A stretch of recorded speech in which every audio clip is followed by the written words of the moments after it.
नमस्कार, मैं डॉक्टर कंचन, भारत होम्योपैथी में आप सभी का स्वागत करती हूँ। चलिए आज हम बात करते हैं नेचुरल वे से कैसे पीसीओएस को कंट्रोल किया जाए और उसको कैसे क्योर किया जाए। आप सभी को पता है कि आखिर पीसीओएस क्या है? ये पॉलीसिस्टिक ओवेरियन सिंड्रोम है, इसको पीसीओडी भी बोला जाता है, पॉलीसिस्टिक ओवेरियन डिजीज़ भी बोला जाता है।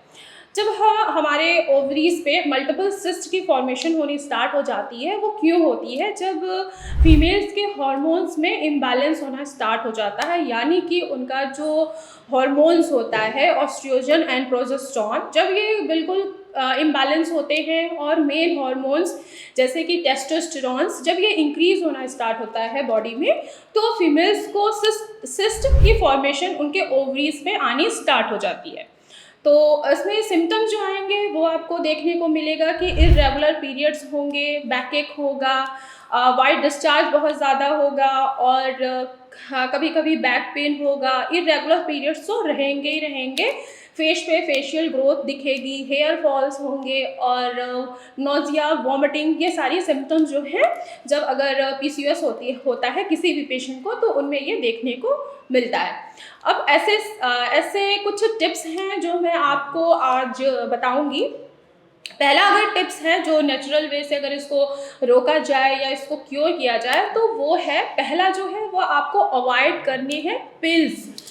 पिल्स यानी कि जब फीमेल्स को पीरियड्स होते हैं तो उस समय उनको बहुत ज़्यादा पेन होता है, क्योंकि यूट्रस का कॉन्ट्रैक्शन होता है। जब भी यूट्रस का कॉन्ट्रैक्शन होगा, ब्लीडिंग होगी, तो फीमेल्स को लोअर एब्डोमेन में पेन होना स्टार्ट हो जाता है। अब वो पेन हो रहा है तो आप लोग क्या करते हो कि उस टाइम पे पेन किलर खाना शुरू कर देते हो।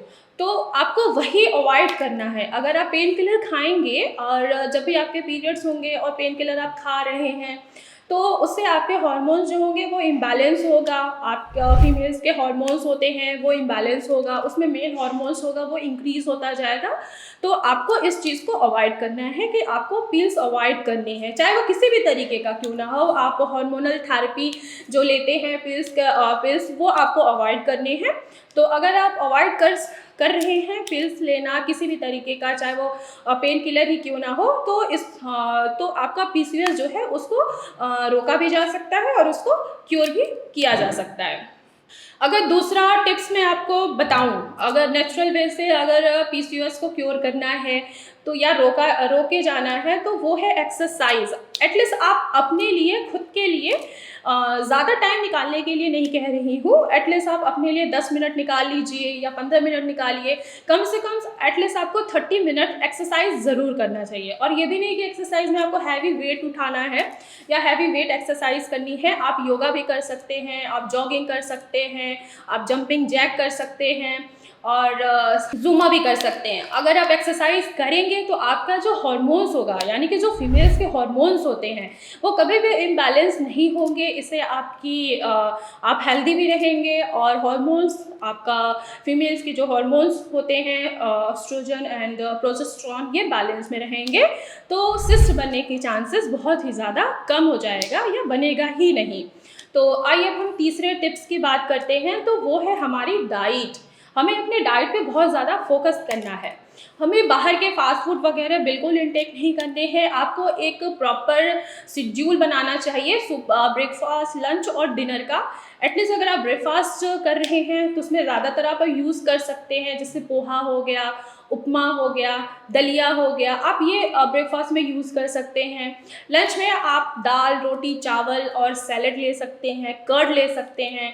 अगर शाम को भी अगर आपको भूख लगती है तो स्नैक्स ले सकते हैं, वो भी बाहर का फास्ट फूड नहीं होना चाहिए, घर का ही हेल्दी डाइट होनी चाहिए। और अगर आप डिनर में आप क्या क्या चीज़ें आप ले सकते हैं, जैसे कि दाल हो गई, रोटी हो गया, कुछ सैलेड हो गए जिसमें कुकुम्बर आप ऐड कर सकते हैं, गाजर आप ऐड कर सकते हैं। ये चीज़ें अगर आप डाइट फॉलो कर रहेंगे तो आपका नेचुरल वे से आपका पीसीओडी भी क्योर होगा और हार्मोनल जो इम्बैलेंस होते हैं वो भी बैलेंस में आएंगे और आपको पीसीओएस से बिल्कुल निजात मिल जाएगा।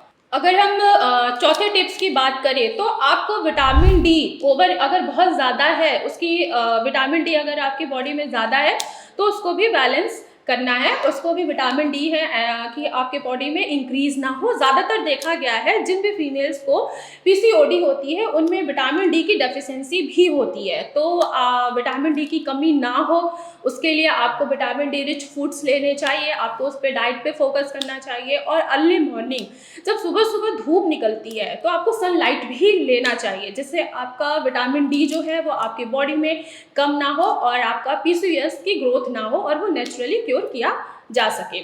और अगर हम नेक्स्ट टिप्स की बात करें तो उसमें आपको अपना स्ट्रेस, बहुत ही ज़्यादा ये कॉमन है, अगर आप छोटी छोटी बातों का स्ट्रेस लेंगे तो जाहिर सी बात है कि हार्मोन्स जो होंगे वो आपके इम्बैलेंस होंगे ही होंगे। अगर हम छोटी छोटी बातों पे ज़्यादा फोकस करते हैं कि कुछ भी घर में कुछ भी हो गया, चाहे फ्रेंड्स ने कुछ कह दिया या बाहर किसी ने कुछ कह दिया, तो हम फीमेल्स क्या करते हैं कि उस चीज़ को सारा टाइम हम सोचते रहते हैं, उस चीज़ को लेके हम बहुत ज़्यादा स्ट्रेस लेते रहते हैं।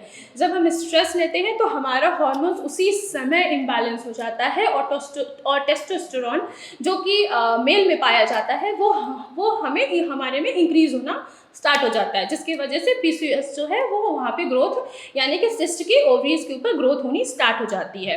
तो आपको स्ट्रेस लेना कम करना पड़ेगा। कम ही क्या, आपको लेना ही नहीं चाहिए। अगर आप स्ट्रेस नहीं लेंगे तो पीसीओएस जो है वो कभी भी ओवरीज के ऊपर ग्रोथ नहीं करेगा। और अगर नेक्स्ट मैं टिप्स की बात करूँ तो जो आजकल मार्केट में बहुत ज़्यादा पैक फूड आ रहे हैं, जैसे पैक बॉटल्स आ रही हैं, उसमें जूसेस आती हैं, क्योंकि वो प्लास्टिक की बॉटल्स में होती हैं। तो आप जितना हो सके आप पैक फूड को अवॉइड करें, पैक जूस को अवॉइड करें। प्लास्टिक कंटेनर में कोई भी चीज़ अगर रखी है तो आप उसको यूज़ नहीं करें। अगर आप प्लास्टिक कंटेनर में रखी हुई चीज़ को यूज़ करेंगे तो आपके हार्मोन्स जो होंगे वो इम्बैलेंस होंगे, जिससे पीसीओएस होने के चांसेस बढ़ जाएंगे। तो आप प्लास्टिक कंटेनर या पैक फूड को अवॉइड करें। अगर लास्ट में आपको टिप्स है जो कि बहुत ज़्यादा इंपॉर्टेंट है, अगर किसी को भी ऐसे सिम्टम्स दिख रहे हैं तो उनको रेगुलर बेसिस पे नहीं, इनको एटलीस्ट महीने 2 महीने पे रेगुलर चेकअप कराना चाहिए, अल्ट्रासाउंड कराना चाहिए। उससे ये पता लगेगा कि क्या आपको पीसीओएस या पीसीओडी तो नहीं है। तो ऐसे अल्ट्रासाउंड कराने पे आपको पता चल जाता है कि आपके ओवरीज पे सिस्ट बन रहा है जो कि मोती के माला की तरह दिखाई देता है। तो आज की वो उनको ट्रीटमेंट भी उनकी ट्रीटमेंट होती है होम्योपैथी में, इसका बहुत ही ज़्यादा अच्छा स्कोप है। भारत होम्योपैथी में इसका ट्रीटमेंट है। तो मैं उन पेशेंट को ज़रूर कहूँगी कि जिनको भी पीसीओडी या पीसीओएस से वो सफ़र कर रहे हैं तो भारत होम्योपैथी में मैं उनका स्वागत करती हूँ। भारत होम्योपैथी में डॉक्टर्स की टीम है जो कि आप उनसे ऑनलाइन कांटेक्ट भी कर सकते हैं। पहले वो आपका प्रॉपर केस टेकिंग करेंगे, देन उसके बाद आपको मेडिसिन आपको प्रोवाइड कराएंगे। अगर आप डायरेक्ट ओपीडी में विजिट करना चाहते हैं, मुझसे मिलना चाहते हैं, तो फर्स्ट ऑफ ऑल आपको अपनी अपॉइंटमेंट फिक्स करानी पड़ेगी, देन आप मुझसे ओपीडी में मिल भी सकते हैं।